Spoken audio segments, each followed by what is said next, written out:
based on Freud's theory. Okay, Freud's theory ulit, no? Which operates when a student hits a classmate at the height of anger. Would this be letter A, id? Letter B, ego? Letter C, id and ego interact? Or letter D, superego? What is this? Ano po yung erogenous zone, no? Sabi ni LPT 2026. Yung erogenous zone po, ayon kay Lolo Freud sa kanyang psychosexual theory, no? When you say erogenous zone, ito po yung parte ng katawan na nakakapagbigay ng satisfaction, gratification sa ating mga anak. Kaya nung sa oral stage po, kung inyong napapansin, from birth until 1 year old, no, gustong-gusto nilang merong sinusubo, di ba?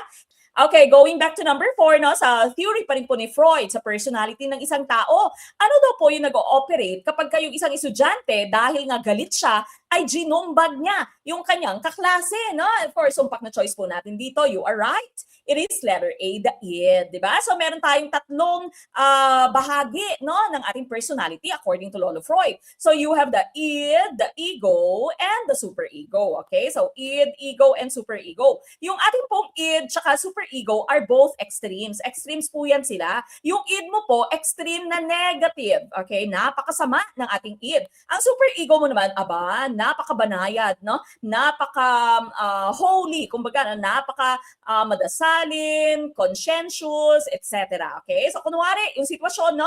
Meron kang cookies, pero kakain ka na in a few minutes, no? So sabi ng id, yung id kasi is for primitive instincts and desires. Wala po siyang pakialam, no? So primitive instincts, hunger, thirst, sexual urges, wala siyang pakialam kahit meron na siyang jowa.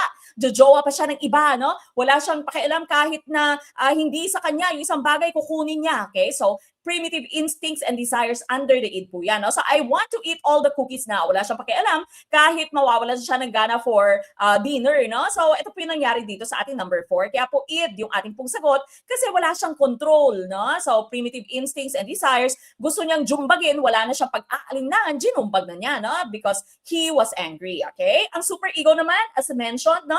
This is your extreme na good, no, holy. And so consciensya, your ideals, no? So sabi nga, I will feel guilty for eating cookies. Nako, patawarin po ako. No, wag naman po sana, natatakot po ako. Okay? Ganyan po yung ating mga konsyensya. Diba? Meron kang palaging two sides. Na? So sa kabilang shoulder mo ay yung diablo, ang demonyo, no? Sa kabilang shoulder mo naman ay yung anghel, di ba? Yung konsyensya mo. So that's your id and your superego. And the balance between the two of them, we call that the ego, no? So siya yung mediator between the id and your superego, no? So siya usually sinasabi natin reality, your idea of yourself. Okay? So sabi niya dito, I will have one cookie now, isa lang kasi parang gusto ko talang kumain ng cookie, no? So sige na nga, kakain ako pero isa lang kasi nga maghahapunin na kami. Okay? But for number 4, id po ang ating hinahanap.